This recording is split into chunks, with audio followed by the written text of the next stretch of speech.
Discernimiento entre milagro y curación por fe. El día de los 5000. Al día siguiente el maestro volvió a enseñar a través de parábolas, desde la misma barca en la playa en la que estuvo el día anterior. A través de todas las parábolas buscaba que sus oyentes pudieran comprender cabalmente lo que el reino de Dios significaba. Dijo: el reino de los cielos se parece a un hombre que sembró una buena semilla en su campo. Pero mientras dormía, su enemigo vino y sembró cizaña en medio del trigo, huyendo apresuradamente. Y así, cuando los jóvenes tallos brotaron y más tarde estuvieron a punto de producir su fruto, apareció también la cizaña. Entonces los servidores de este propietario fueron a decirle: Señor, ¿no sembraste buena semilla en tu campo? ¿De dónde ha salido entonces esa cizaña? El dueño respondió a sus servidores: algún enemigo lo ha hecho. Entonces los servidores le preguntaron: ¿quieres que vayamos a arrancar la cizaña? Pero él les contestó diciendo: no sea que al arrancarla desarraiguéis también el trigo. Lo mejor es dejarlos que crezcan juntos hasta el momento de la cosecha, y entonces diré a los segadores: primero recoged la cizaña y atadla en fardos para quemarla, y luego recoged el trigo para almacenarlo en mi granero. Dijo también: el reino de los cielos se parece a un grano de mostaza que un hombre sembró en su campo. Ahora bien, un grano de mostaza es la más pequeña de todas las semillas, pero cuando está maduro se convierte en la hierba más grande de todas y se parece a un árbol, de manera que los pájaros del cielo pueden venir y reposar en sus ramas.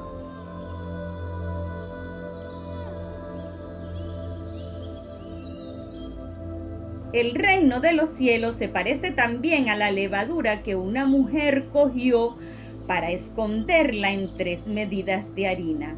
Y sucedió de esta manera que toda la masa fermentó.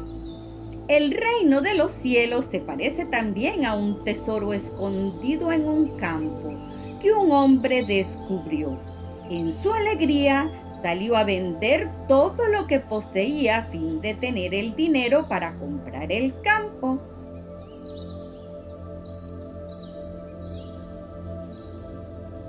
El reino de los cielos se parece también a un comerciante que busca perlas finas, y habiendo encontrado una perla de gran valor, salió a vender todo lo que poseía para poder comprar la perla extraordinaria.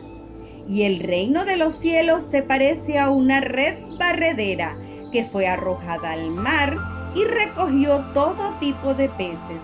Cuando la red estuvo llena, los pescadores la sacaron a la playa, donde se sentaron para distribuir el pescado.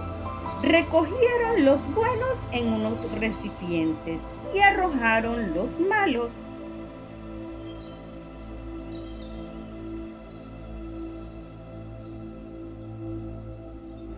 El domingo por la mañana, otra vez la multitud esperaba a Jesús.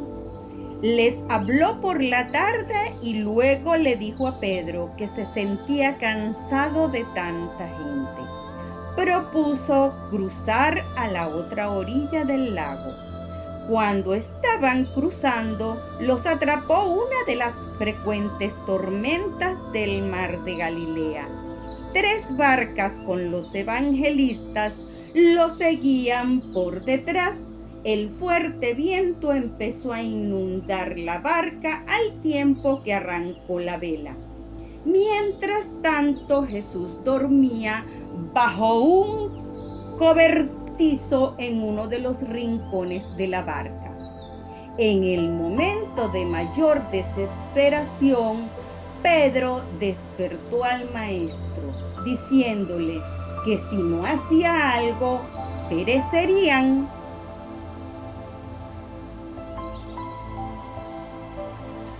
¿Por qué tenéis todos tanto miedo? ¿Dónde está vuestra fe? Paz, permaneced tranquilos.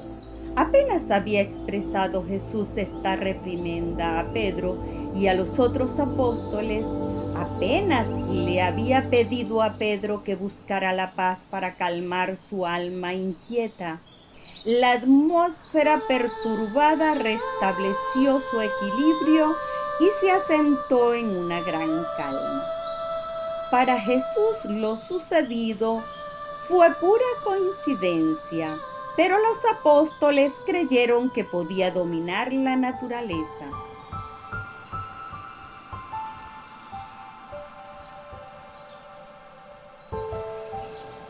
Cuando llegaron a la otra orilla, el maestro propuso que fueran a descansar y comer algo en una ladera más alta que daba al lago. Había varias cavernas, porque se había utilizado como cementerio y eran restos de tumbas.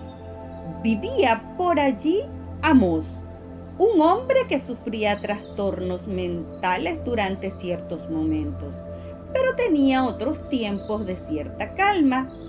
En uno de esos momentos de lucidez fue que tuvo la oportunidad de estar en Betsaida y escuchar a Jesús predicar, y se había convencido de muchas de sus enseñanzas. Al ver a Jesús allí, se echó a sus pies, le contó de su problema mental y le pidió que no lo atormentara. El maestro lo tomó de la mano, lo levantó y le dijo que ya había oído la buena nueva y entonces era un hijo de Dios y que no estaba poseído por ningún demonio. Te ordeno que salgas de ese estado, dijo Jesús. Inmediatamente Amós recuperó el juicio y comenzó a comportarse normalmente. Ya se estaba congregando gente en la zona y había un grupo de criadores de cerdo llevando una piara de unos 30 animales. Cuando los porqueros fueron al pueblo a contar la noticia de la recuperación de Amós, que era muy conocido porque solía aterrorizar a muchos cuando pasaban por allí, unos cuantos perros comenzaron a ladrar a los cerdos, que se asustaron, salieron corriendo y cayeron por la ladera. De allí salió la leyenda de que los demonios que habitaban en Amós habían sido echados por Jesús. Se habían metido en la piara de cerdos y se habían arrojado por el barranco. Como cada vez que estos hechos sucedían, no hubo manera de que los pobladores y los mismos apóstoles acepten lo que en verdad había sucedido. Nos dicen que solo Tomás entendió la verdad, y esto debe llamarnos la atención sobre cómo atribuimos nuestras propias ideas a los hechos de la realidad, sin buscar o sin lograr penetrar en la verdad de un suceso. Jesús no logró el descanso que buscaba. Al día siguiente, una delegación de criadores de cerdos le pidió que dejara la zona por miedo a seguir perdiendo animales. El maestro decidió irse. Antes de embarcar, Amós le pidió ir con ellos, lo que Jesús desestimó pidiéndole que se quedara, comunicando lo que Dios había hecho por él. Amós estuvo años contando la historia de que los demonios que Jesús sacó de él habían tomado la piara de cerdos y fueron llevados a su destrucción.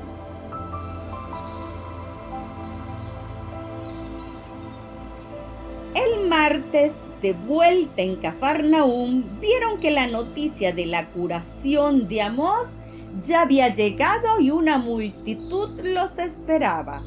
También estaban los nuevos enviados del Sanedrín en busca de inculpar al maestro. Jairo, uno de los jefes de la sinagoga, le pidió que asistiera a su hija que estaba muy enferma. Jesús decidió ir a su casa. Mientras iban recorriendo una calle estrecha, el maestro se detuvo y dijo: ¿Alguien me ha tocado? Pedro, que estaba a su lado, le dijo que desde luego que alguien lo habría tocado si iban apretujados entre la multitud. No, contestó Jesús, digo que alguien me ha tocado porque he sentido una energía viviente salir de mí. Miró a su alrededor y su mirada se posó en una mujer que se acercó. Se arrodilló a sus pies y dijo: durante años he estado afligida con una hemorragia mortificante.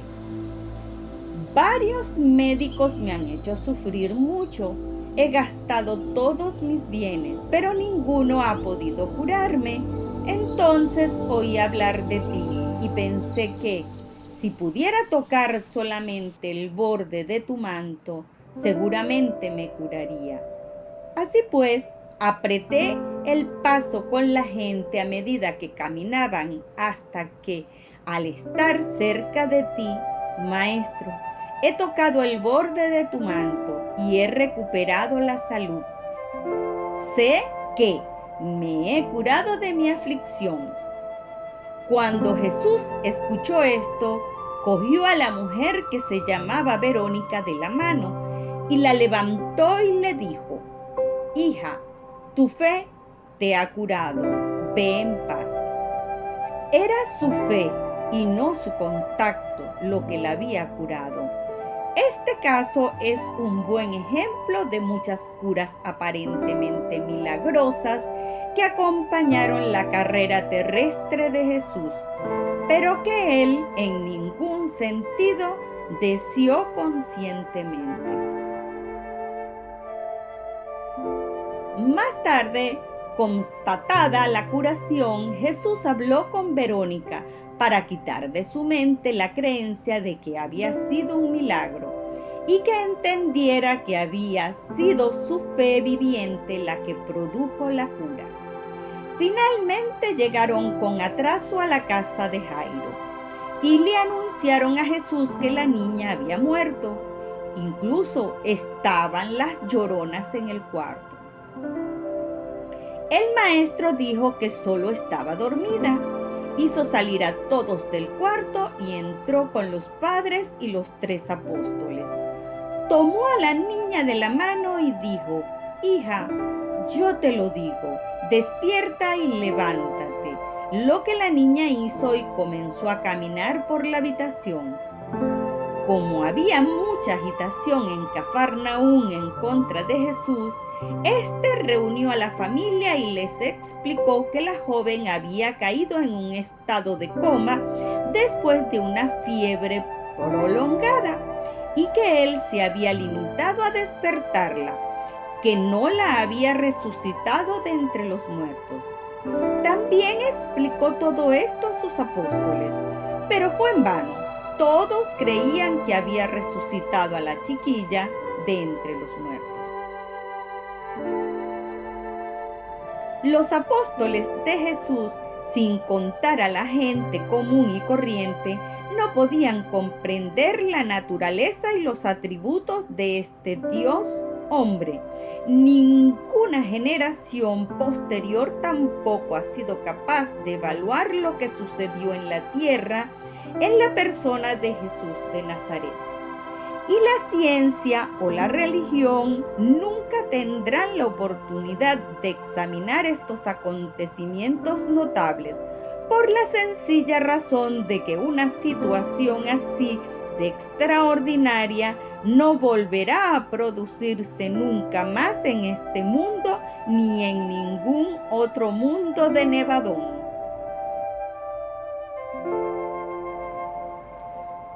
Nunca más volverá a aparecer en ningún mundo de todo este universo un ser en la similitud de la carne mortal que incorpore al mismo tiempo todos los atributos de la energía creativa, combinados con los dones espirituales que trascienden el tiempo y la mayoría de las otras limitaciones materiales.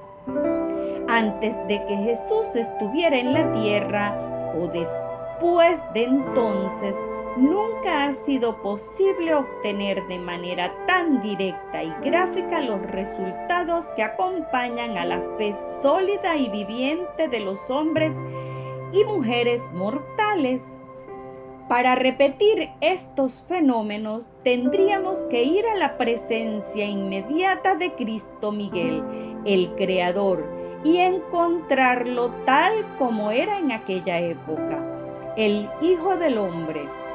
Asimismo, aunque su ausencia impide que estas manifestaciones materiales se produzcan hoy en día, deberíais absteneros de fijar cualquier tipo de limitación a la posible manifestación de su poder espiritual.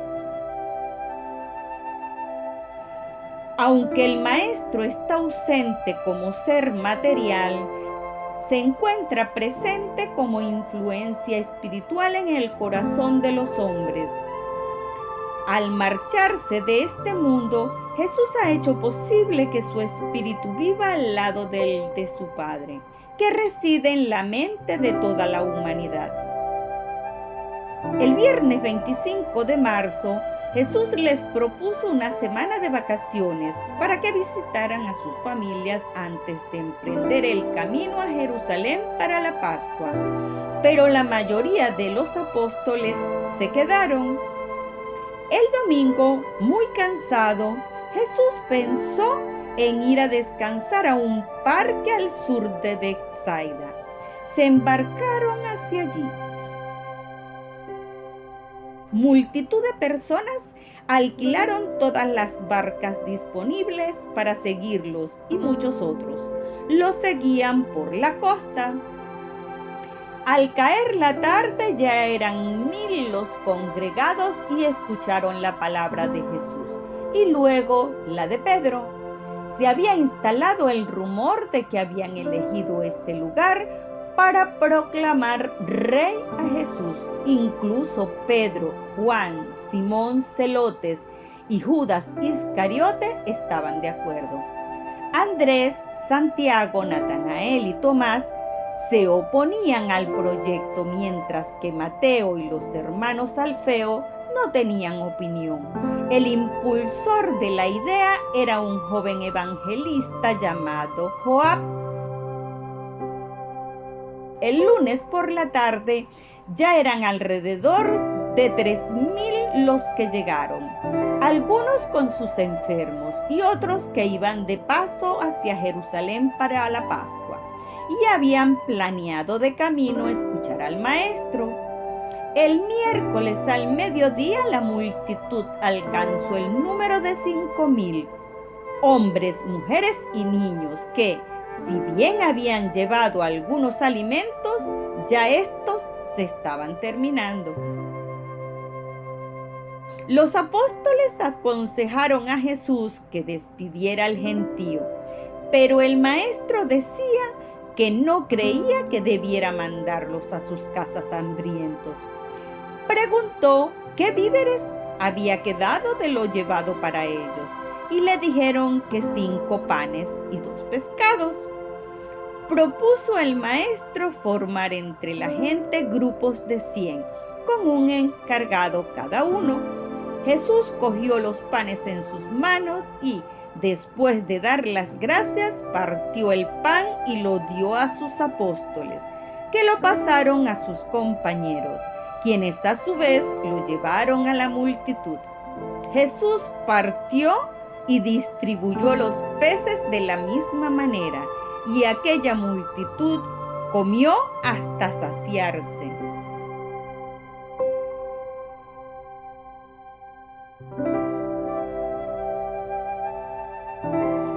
Cuando hubieron terminado de comer, Jesús dijo a los discípulos: recoged los trozos que quedan para que no se pierda nada. Cuando terminaron de recoger los pedazos, tenían 12 canastas llenas. Unos 5,000 hombres, mujeres y niños habían comido en este banquete extraordinario. Este fue el primero y el único milagro de la naturaleza que Jesús efectuó después de haberlo planeado conscientemente.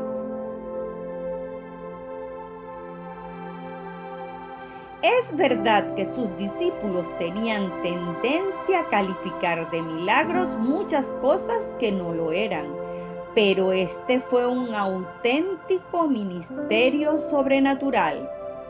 Nos cuentan que, en este caso, Miguel multiplicó los elementos nutritivos como siempre lo hace, salvo que eliminó el factor tiempo y en verdad utilizó una energía sobrenatural.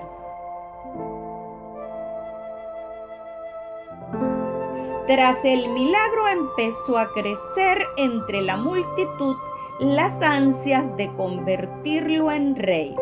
¡Hacedlo rey! ¡Hacedlo rey!, coreaba la multitud, y los apóstoles que estaban de acuerdo, como Pedro, se estaban entusiasmando. Jesús no dejó crecer mucho más la agitación. Subió a una piedra, alzó su mano, callando a la gente, y dijo: hijos míos, vuestras intenciones son buenas, pero tenéis la vista corta y tendencias materialistas.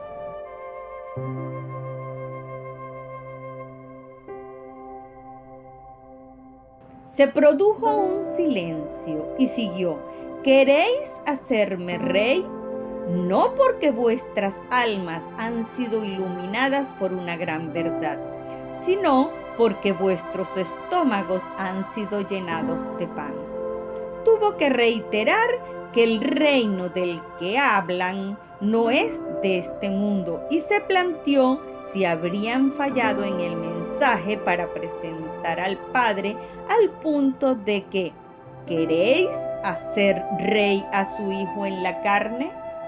Después los mandó a sus casas diciéndoles que si necesitaban un rey, entronizaran al Padre dentro de sus corazones. Nos cuentan que la multitud quedó atónita, descorazonada, y que muchos de los que creían en él, a partir de ese momento, dejaron de seguirlo y de creerle. Los apóstoles estaban mudos alrededor de las 12 canastas de comida sobrantes.